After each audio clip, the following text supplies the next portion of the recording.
अनुराधापुर के पास एक छोटा सा गांव था, महाबोधि नगर। वहीं रहता था एक 22 वर्षीय युवक कबिन, इतिहास का छात्र पर दिल से एक खोजी। वह अक्सर अपने दादा से पुरानी कहानियां सुना करता था। बेटा, हमारी भूमि सिर्फ रत्नों की नहीं बल्कि इतिहास की भूमि है, जहां बुद्ध ने शांति का दीप जलाया और रावण ने शक्ति का झंडा उठाया। कबीर हर बार सोचता, आखिर हमारी भूमि का सच्चा पूजन कौन है? किसकी पूजा होनी चाहिए? बुद्ध, जिसका धर्म यहाँ हजारों साल से है, या रावण, जिसके नाम पर हमारी गुफाएं, झरने और कथाएं हैं? इस प्रश्न ने उसे बेचैन कर दिया। उसने ठान लिया, मैं खोज करूंगा। क्या आज भी श्रीलंका में रावण की पूजा होती है या केवल बुद्ध की? पहला पड़ाव था महिताले, वही स्थान जहां भारत से आए महेंद्र थेरो ने पहली बार बौद्ध धर्म का प्रचार किया था। वहां विशाल स्तूप, शांति विहार और ध्यान में बैठे भिक्षु थे। कबीर ने एक वृद्ध भिक्षु से पूछा, स्वामी जी, लोग कहते हैं कि कुछ श्रीलंकाई अब रावण की पूजा करने लगे हैं, क्या यह सत्य है? भिक्षु मुस्कुराए, बेटा, यह भूमि बुद्ध की करुणा से पवित्र है। यहाँ की आत्मा बौद्ध है, लेकिन लोक कथाओं में हर युग की छाया होती है। कुछ लोग रावण को वीर मानते हैं, पर जो शांति का मार्ग खोजता है वह बुद्ध के चरणों में आता है। कबीर ने बुद्ध प्रतिमा के सामने बैठकर ध्यान लगाया। उसे महसूस हुआ वहां कोई मूर्ति नहीं थी, केवल शांति का सागर था। बुद्ध भिक्षु की वाणी उसके भीतर गूंज रही थी। रावण शक्ति है, पर बुद्ध शांति है, और जब मन शांत होता है वही सच्ची शक्ति है। कुछ दिनों बाद कबीर पहुंचा एला के जंगलों में, स्तर प्रसिद्ध रावण गुफा में। वहां पर्यटकों की भीड़ थी। गाइड उत्साह से बता रहे थे, यह वही स्थान है जहां रावण ने सीता को रखा था।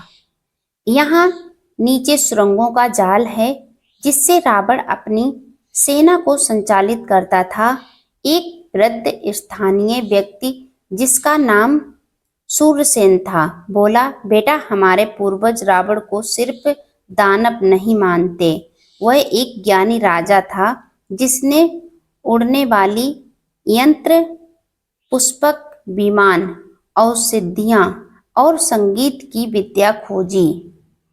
सूरसेन ने कहा, पूजा नहीं पर सम्मान जरूर। हमारे गांव में हर साल रावण परेरा निकलती है, जिसमें उसे वीरता के प्रतीक के रूप में याद किया जाता है। फिर वह बोला, बुद्ध की पूजा आत्मा की मुक्ति के लिए है, रावण की याद आत्मबल के लिए। दोनों की भावना अलग है, लेकिन भूमि दोनों से जुड़ी है। कबीर सोच में पड़ गया। एक सिखाता है शक्ति को नियंत्रित करना, दूसरा सिखाता है शक्ति को प्राप्त करना। तो क्या दोनों ही जीवन के दो पक्ष हैं? कबीर ने सोचा और सुना था कि कोलंबो के पास देवब्रम महाविहार नामक स्थान पर रावण पूजा होती है। वह वहां गया। वहां बुद्ध की भव्य प्रतिमा के साथ ही एक और मंदिर था, रावण मंदिरिया। वहां एक भिक्षु थे, महानायक थेरो। कबीर ने उनसे पूछा, स्वामी जी, क्या बुद्ध मंदिर में रावण की पूजा उचित है। थैरो बोले, बुद्ध धर्म किसी को भी पूजनीय बनाने से नहीं रोकता, यदि उसकी भावना करुणा और देव देश सेवा से जुड़ी हो। हम रावण को देवता नहीं बल्कि राजा के रूप में सम्मान देते हैं, जिसने अपने देश को उन्नति बनाया। लेकिन ध्यान रहे, यह पूजा शक्ति की है, ना कि अहंकार की।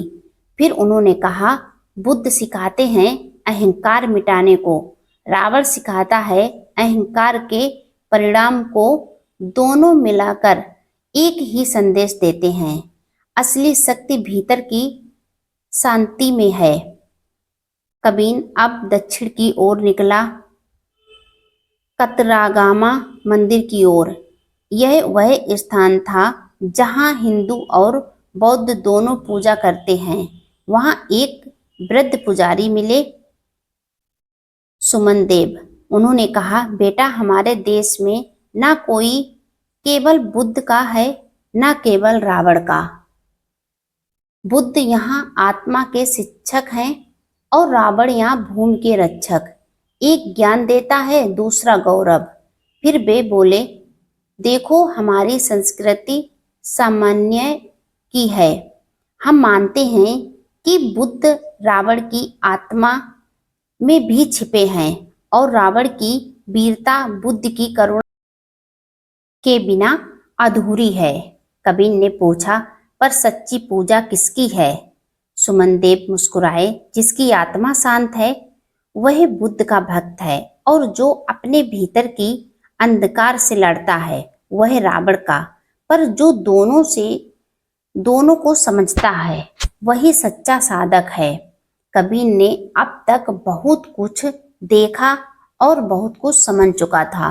बुद्ध के विहारों की शांति और रावण की गुफाओं का रहस्य। वह अब गहरे चिंतन में था। उसे लगा, रावण की लंका सोने की थी, पर बुद्ध की लंका ज्ञान की। सोना चमकता है बाहर, पर ज्ञान चमकता है भीतर। उसे याद आया बुद्ध का वचन, अंधकार को मिटाने के लिए दीपक जलाइए और लोभ को मिटाने के लिए ज्ञान। वह समझ गया, रावण की पूजा भूमि की महिमा के लिए होती है, पर बुद्ध की पूजा मन की मुक्ति के लिए। कबीर जब वापस घर लौटा तो दादा आंगन में बैठे थे। उन्होंने पूछा, तो बेटा, क्या पता चला किसकी पूजा होती है श्रीलंका में? कबीर ने झुककर कहा, दादाजी, श्रीलंका में बुद्ध की पूजा होती है, लेकिन रावण की याद रहती है। बुद्ध लोगों के भीतर है, रावण लोगों के इतिहास में। एक धर्म है, दूसरा गौरव। दादा मुस्कुराए, सही कहा बेटा, बुद्ध ने हमें मन की शांति सिखाई और रावण ने यह सिखाया कि शांति जब अहंकार से जुड़ती है तो पतन होता है। इसीलिए बुद्ध की पूजा व्यापक है, क्योंकि उन्होंने हमें सिखाया कि असली विजय भीतर की होती है। अगले दिन गांव में पोषण पर्व मनाया जा रहा था। हर घर में दीप जल रहे थे। बच्चे बुद्ध की प्रतिमाओं के आगे फूल चढ़ा रहे थे। कबीर भी एक दीप लेकर खड़ा हुआ। उसके भीतर आवाज आई, बुद्ध वह है जो मन को मुक्ति करे और रावण वह है जो मन को बांध दे। वह मुस्कुराया, अब समझ गया, बुद्ध की पूजा इसीलिए होती है क्योंकि उन्होंने हमें स्वयं से मिलना सिखाया। वह दीपक रख कर बोला, सोने की लंका खत्म हो गई, पर ज्ञान की लंका अब भी जीवित है। कुछ हफ्तों बाद उसने अपने विद्यालय में श्रीलंका रामायण एंड बुद्धा शीर्षक से लेख लिखा। उसके निष्कर्ष में लिखा था, श्रीलंका में बुद्ध की पूजा धर्म है, रावण की स्मृति संस्कृति। बुद्ध ने हमें चेतना दी, रावण ने हमें चेतावनी। बुद्ध ने सिखाया कि शक्ति के बिना शांति अधूरी है और रावण की कहानी बताती है कि शांति के बिना शक्ति विनाश है। इस भूमि ने दोनों को अपनाया पर झुकी हमेशा उस ओर जहां ज्ञान था।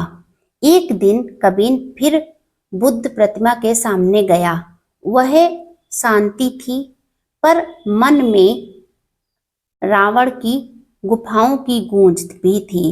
उसने दोनों को जोड़कर कहा, रावण ने भूमि जीती थी, बुद्ध ने आत्मा, और जिसने आत्मा जीत ली वही सच्चा विजेता।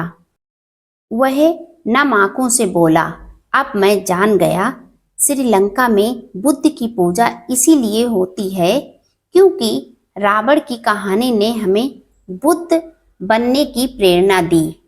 रावण श्रीलंका की संस्कृति स्मृति है, बुद्ध श्रीलंका की आध्यात्मिक आत्मा।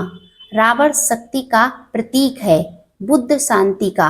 रावण ने लंका बनाई, बुद्ध ने लंका को अर्थ दिया और इसीलिए लंका में पूजा बुद्ध की होती है पर याद रावण की रहती है। इस कहानी का सार यही है, जब तक मन में अहंकार है रावण जीवित है, जब मन में करुणा है बुद्ध जीवित है, और जो मन को बुद्ध बना लेता है वही सच्चे अर्थों में श्रीलंका का पूजनीय बन जाता है। यह कहानी आपको कैसी लगी? यह वीडियो अच्छी लगी हो तो वीडियो लाइक शेयर कमेंट करें। अगर आप मेरे चैनल पर पहली बार आए हैं तो चैनल को सब्सक्राइब करके बेल आइकन जरूर प्रेस कर दें, जिससे मेरा आने वाला हर एक वीडियो आपको समय पर मिलता रहे और आप कुछ ज्ञान प्राप्त कर सकें, कुछ ज्ञान की बातें सीख सकें, इन्हें अपने जीवन में उतारकर अपने जीवन को बदल सकें।